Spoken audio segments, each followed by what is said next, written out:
there are no more happy endings. The forest across the canal loomed towards him. The worst ice storm Detroit had seen in a century had done its work well, transforming the entirety of the park into frozen sculptures. The trees seemed to grasp at the air as they swayed in the howling wind. Many of their branches had already broken under the weight, falling heavily into the icy stream below. He eyed the forest, standing on the other side of the worn stone bridge, hands buried in his pockets. He'd seen the bridge before in pictures, and its utter mundaneness came as something of a surprise. The stones embedded in the concrete were ancient, stripped of the snow that had recently covered them by the wind. Whatever handrails had once guarded the edges of the bridge were gone, long since rusted away. Except for the thick, slushy trail of blood that ran up the center of it, there was absolutely no indication of what he knew was waiting for him on the other side. He had an idea who the blood on the bridge belonged to. Lucille Gale had been the last of 7 young adults who have disappeared in a month. The first 6 had been found already, their bodies discovered in various locations along the bank of the Detroit River. The first of them had his skin completely removed, expertly flayed off. The second was so badly ripped apart that it had taken a week to identify her. The third was found lying in an alleyway with lungs full of water and seaweed, a full 100 meters away from the river. It wasn't until a 4th teenager was found with her skeleton missing that his organization took interest. They swooped down into the case overnight, so desperate to get him onto the scene that they'd sent him there via translocation. From the moment he emerged from the Detroit alleyway, shaking off the horror of what he always saw when he translocated, it had been nothing but investigation with the local police and terrified locals. The FBI got involved when 2 more children turned up dead, exsanguinated and strangled with their own intestines, respectively. Federal agents were always the most difficult to deal with. They were suspicious of his badge, despite it being completely authentic. They were suspicious of how massive he was, towering over most of them, easily broader than any. They were suspicious of how much he already knew about the case, despite having arrived only a few days before they. What made them more suspicious than anything was how quickly their bosses told them to shut up and get out of his way. The man who ran the borough from their offices in DC had no idea who he was, and none of them were interested in finding out. They had all heard the legends from those who had led the borough before them. They knew what happened when men like him showed up on the scene of a crime. Too terrible for words. The problem stopped, and it was better to not ask questions how. Any federal involvement was quickly terminated, and the assigned agents reassigned somewhere else. They'd remember this case for the rest of their lives. They might one day have colleagues who had similar encounters with men like him, and endlessly discuss what organization he might have represented. Theories range from an obscure Homeland Security cell to the CIA Special Operations Group. They would jokingly refer to men like him as the others, or those we don't speak of, the activity, or even as the men in black, if they were feeling sarcastic. His organization knew all of this. There wasn't much they didn't. The man took a reading. The palm-sized device lit up, whirring as he placed it on the ground. He stepped back, fishing out a pack of cigarettes and a lighter from his pocket. The twin marbles of glass atop the reader spun faster and faster, the silver liquid inside them catching the bright blue light shining from the dozen or so diodes that covered the front and back of the device. After a few frantic seconds, the marbles were spinning so fast above the device the man could no longer see them. A moment later, the reader gave a frantic shriek. The globes exploded in a puff of powdered glass, the liquid flying through the air but evaporating before it touched the ground. He sighed and lit his cigarette.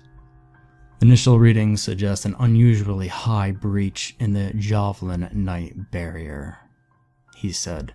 The presence of the remains of Lucille Gale confirms the initial assumptions that she did not survive the hosting. Extreme weather patterns indicate the presence of a midnight-level event occurring within the confines of the breach. He put his cigarette to his lips again. The cherry flared brightly, a tiny speck of light burning defiantly in the darkness. The FBI and the police might not have a clue what the missing teens had in common, but he had known it the moment he had visited the morgue and seen their tortured bodies. Each of them was psychic, very, very psychic, and Lucille Gale most of all. He doubted that any of them were fully aware of it. Perhaps they had experienced vivid dreams that later came true, or had wondered whether or not they were at fault for the power outages that followed their every outburst. If left to themselves, they would have grown exponentially more powerful, most likely to the point where they would have been targeted and killed by his organization. There were very few like them that managed to make it into adulthood, and none of them managed to die of old age. Even at their nascent stage, however, they possessed more than enough raw ability to be of use to something on the other side. Something was trying desperately to come through, something that had no place, even in a nightmare. The other 6 teens had proven unsuitable as doorways, but judging from the cataclysmic storm that had engulfed half the county, the man guessed that Lucille Gale would prove more than adequate. He felt the smoke burn a trail down his lungs as he considered his next words. "I still plan on crossing," he said. "Regardless of what's fueling the breach, I'll ensure sufficient distraction or damage to allow Aegis translocation into the target area. Upon loss of communication, I stand by my original recommendation of an immediate kinetic on my last known position." He paused. "Not that you ever listen to what I have to say." His answer was the howling wind, and a voice that spoke directly into his mind. He would have smiled at the response if smiling were something he was capable of. Instead, he drew Javelin's gun from its holster on his side, the massive revolver fitting snugly into his equally massive hands. He squeezed the rubberized grip, fingers caressing the raised knotwork that adorned the barrel. The man took one last drag on a cigarette, flicking it away as he strode purposely onto the bridge, careful to keep his steps within the trail of Lucille Gale's remains. Normally, crossing over required a tremendous amount of concentration and no small amount of luck. His repelling tattoos would burn so bad they'd singe his skin, and the tiny nodes lining the center of his brain would overload with static. Wearing an Aegis made it a bit easier, but even the best protection his organization could offer didn't keep out the visions. He'd been there when Javelin had died, and it was that memory that was returned to violent life every time he translocated. This time, there were no visions, no screaming ghosts from decades past. He simply stepped out of here and into nowhere, the symbols that were carved into his flesh flaring briefly beneath his heavy clothing. The ease of the translocation confirmed his worst fears. It took a lot of power to rend such a huge hole in reality. Whatever caused this had been very old and very, very angry. For the first time, he wondered bemusedly if he'd been right to turn down assignment to an Aegis unit. Regardless, he was relieved to see that the trail of human remains provided him a clear path through what was otherwise a land of absolute madness. Whatever thing had nestled and birthed itself in the middle of Lucille Gale had not been kind to her.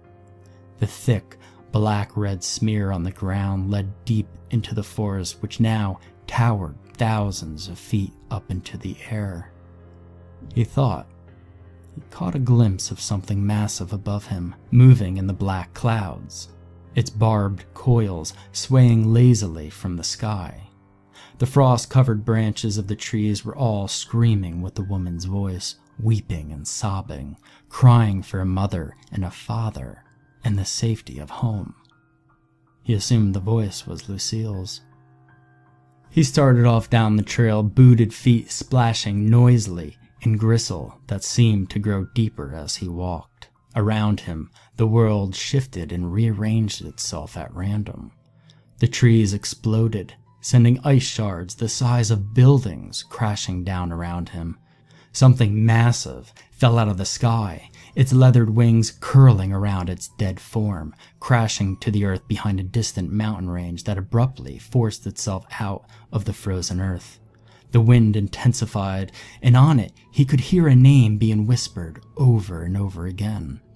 He didn't recognize the name. He wondered if it was his. The further he went along the trail, the more twisted reality became. He wondered how deep into the forest he was actually going in, the real world. On more than one occasion, he had traveled for days inside a breach, only to find himself a step or two away from where he had started upon crossing out. Time and distance could have very little meaning in the veiled world.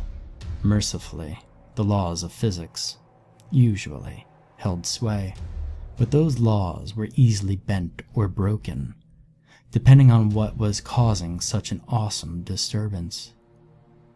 There was a place he knew where physics simply didn't exist. Even as he walked, he could see it, far on the horizon, a thin line of shadow that seemed to swallow up even the darkness. Calling it oblivion wasn't accurate.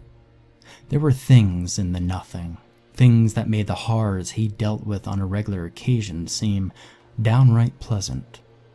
He'd been to the edge before, watching reality and unreality disappear into the howling claws of whatever waited for men and demons on the other side of existence. Men, smarter than he surmised, that whatever it was had no power to enter or affect the world he sought to protect. He supposed this was true. It was hungry, and would have long since devoured the third dimension had it been capable. The ground beneath his feet shook, and he suddenly found himself standing in a clearing. The storm-racked sky was gone, replaced with a peaceful canvas devoid of any light save of that of a full moon. The wind stopped abruptly. Snowflakes fell slowly through the air like the inside of a tumbling snow globe. A vast clearing spread out before him, the smeared remains of an overly ambitious psychic, a vivid splash of red on the virgin snow. There was a child in the clearing at the end of the trail. The boy was sobbing, his knees drawn up to his chest. The man approached him slowly. He tentatively took a step off the pathway and into the snow. His feet sunk into reassuring solid ground. The man began circling the boy, trudging through the snow that came up to his shins. "Go away," the boy sniffled, burying his face in his arms. "Go away. I just want to be left alone." The man didn't say anything. It was better to not talk to them if you could avoid it. They played the game for eons. Any word you spoke could be used against you. Instead, he kept circling, trying to see the child's face. He didn't understand why this was important, but that it was irrelevant. A gut instinct had kept him alive up to that point, and he trusted it to take him further. "Why did you follow me?" the boy screamed, kicking his feet into the ground. "I want to be left alone! Leave me alone!" The world around them trembled slightly, and the man cursed under his breath. "You aren't alone," he answered. He had to buy himself more time. It needed to be tricked into revealing its true self. or it might simply push him back out into reality out of annoyance. You're with Lucille Gale. Remember? Face still buried in his arms, the boy laughed. Lucille. I remember Lucille. The other ones all ran, but Lucille wasn't afraid. She stayed. She told me that she wasn't afraid, that she wanted to help me. She held me so close. His voice changed in an instant, becoming a tone no human vocal cord could ever hope to produce. She's rotting inside me. I cannot be bound. I cannot be harmed. I'm eternal. You might be eternal, but your son wasn't, was he? The warding tattoos on his skin started to prickle. That was a good sign. It was getting angry. That's who you're pretending to be right now. Your son. You don't know what you're talking about, the boy sniffled. His voice, that of a child's again. I'm just a little boy. I'm just a little boy, all alone out here in the woods. No, you're not. Your name is Claude Lachey, and you killed your wife and son here before it was a park. Before there were many people here at all. You started running, and when you couldn't go anymore, you killed a family that tried to help you. You ate them. Do you remember? You ate them, but even that couldn't keep you from starving. You nearly died from hunger in the wilderness 100 miles north of here. The man cocked his head to the side and decided to push the issue. You pissed yourself when the wolves came. You screamed for your mother when they started eating you, like you screamed for her every day in hell. The child exploded in a shower of blood. His face landed on the snow next to the man, steam pouring from its eye sockets and laughing mouth. Where the child once stood was what his organization would call a Class 1-9 paranormal entity, unveiled in all its horrific glory. Its 3 heads sprouted from between its shoulders, each of them gnashing on a tongue that flickered like a snake. A pair of arms sprouted from between its legs. Their fingers ended in leech-like mouths. The skin on its bloated stomach was stretched so far it was nearly transparent. Inside it, he could see the tortured face of Lucille Gale, her hands pushing desperately to get out. The thing that was once Claude Lachey, the first serial killer to walk American soil, thundered with laughter. Its voice echoed around the clearing where it had committed its first crimes nearly 350 years prior. I cannot be bound. I cannot be harmed. I am eternal. I am God. The first round fired through Jovelin's gun put an end to such boastful nonsense. Lachey roared as the round tore a fist-sized hole through the center of one of its heads. It clapped a massive hand to its face, reeling in agony. The man fired again and again, moving towards it at a flat-out run. While the danger of being forced out of the breach was over, he now faced the equally real threat of death at the target's hands. Jovelin's revolver was a powerful weapon against the denizens of the Vale, and the fact that it had already proved ineffective told him everything he needed to know. He'd never survive a direct fight. Lachey had dragged itself out of the pit, and the mindless hate that allowed such perseverance had twisted it something wholly inhuman. Every heaving breath it took was the scream of a dying man. Every guttural curse was the wheeze of lungs filling with bloody clots. It was a lord of death now, a corpse god, the grave incarnate. The only way to finish this was to destabilize the breach enough to allow armored translocation. The only way to destabilize the breach was to kill the soul that was fueling it. Each of the bullets he fired found their mark. By the time he reached the target, the man had already reloaded. He fired at point-blank range, aiming it at Lachey's bloated stomach. A massive, scaled hand moved to intercept the rounds. The same hand struck him hard, tossing him through the air. He fired as he flipped head over heels, managing to keep the target at bay as he rolled on the ground. It was on him by the time he righted himself, choking as its tongues whipped towards his torso and legs. He thought about evading, considering his options and calmly deciding against it. The barbs bit into his flesh and tensed, digging into his skin, and he grunted, pain dampeners flooding his system. The venom hit him a second later. He vomited, body shuddering in the throes of a seizure as the poison reached his brain. The receptors in his skull were shrieking, fighting off both the toxins and the terrifying psychic power Lachey was unleashing through his unwilling host. He caught brief glimpses of the monster's past, the last, confused looks on the faces of the Chippewa family he had butchered, the taste of human flesh in his mouth. The awful, maddening climb out of the bottom of torment back into the world of the living. The man felt the barbs tense, followed by a violent jerking in his left leg. He looked down in time to see it come clean off, ripped away at the knee, disappearing down Lachey's gullet. He saw his leg floating inside Lachey's bloated stomach as he fired into it again and again. Distracted, the target had no chance to defend itself. Its immense stomach popped like a blister, spewing digestive juices over the frozen earth. It dropped him as it stumbled backwards, yelping. Its hands clapped over its stomach. Between its massive fingers, the half-digested form of Lucille Gale spilled out. She writhed in the snow, screaming through a mouth that had fused shut. Lachey reached for her desperately, but it was already too late. The man fired a single shot.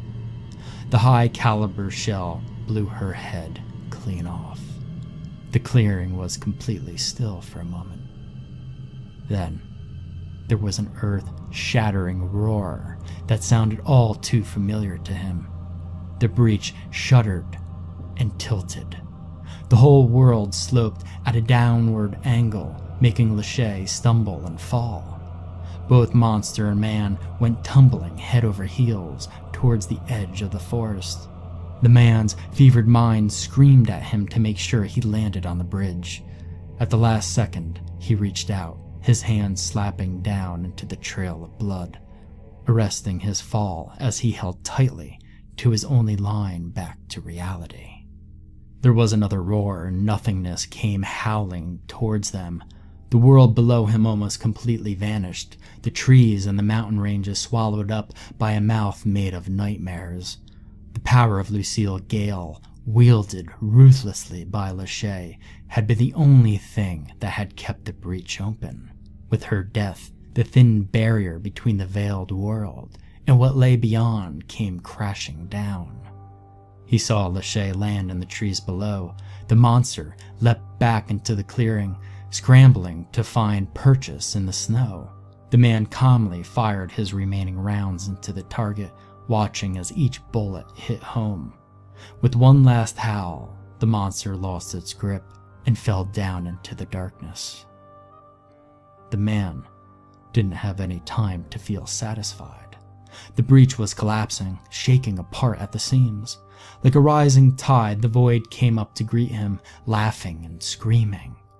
He could make up indistinct shapes as it came on, shapes that reminded him of Jovelyn. The smell of her hair and the sound of her voice when she told him, "I'll love you until the day I die."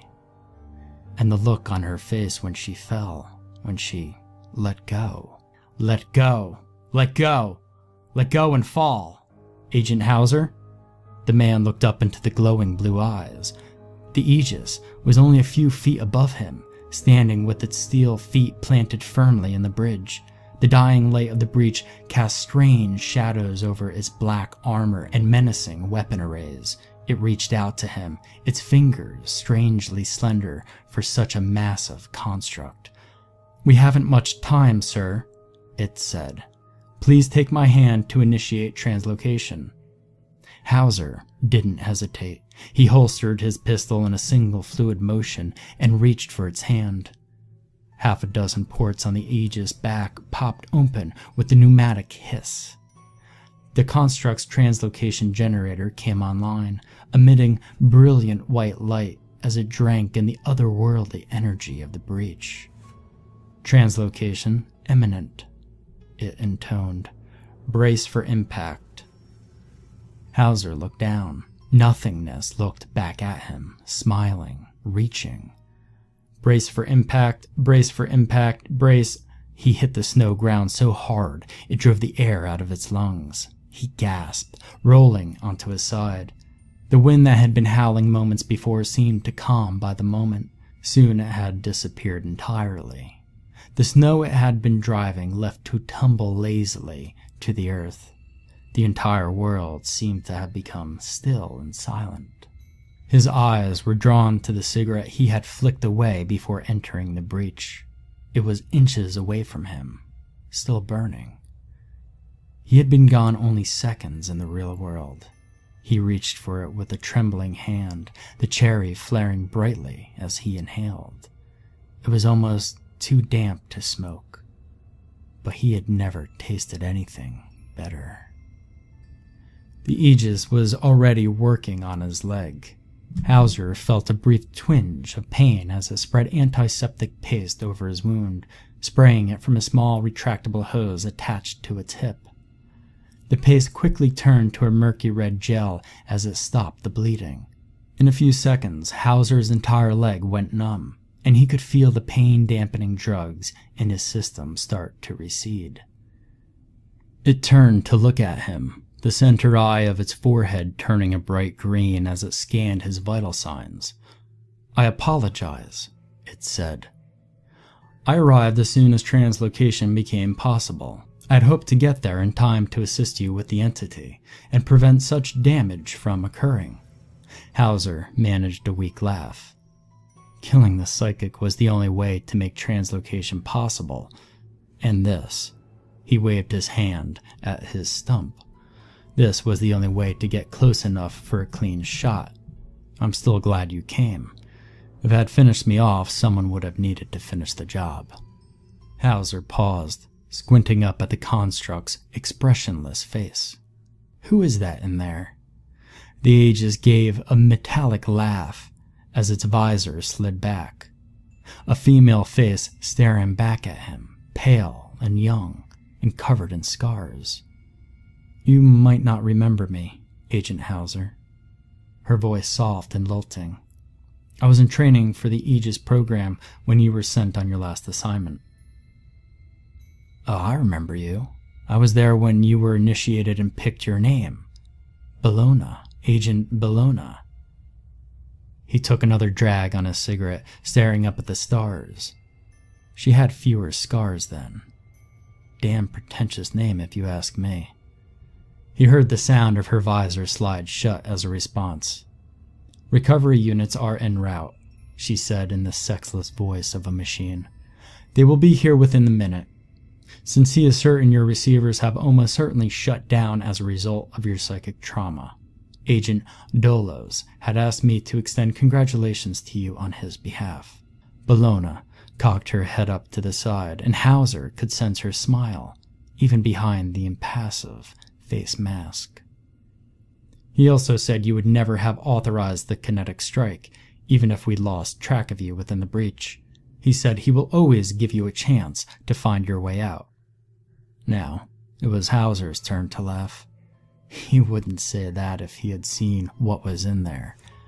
One of these days, something is going to come through, and we'll have to blow the breach to Kingdom Come. One of these days, I'll be right. He leaned his head back into the freezing snow, letting it cool his head. The static from the destroyed receptors inside his skull was giving him a pounding headache. Taking one last inhale, he tossed the smoke away from him for good.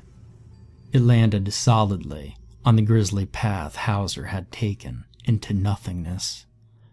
Drowned in blood, surrounded by darkness, the light of the cigarette quickly faded and died.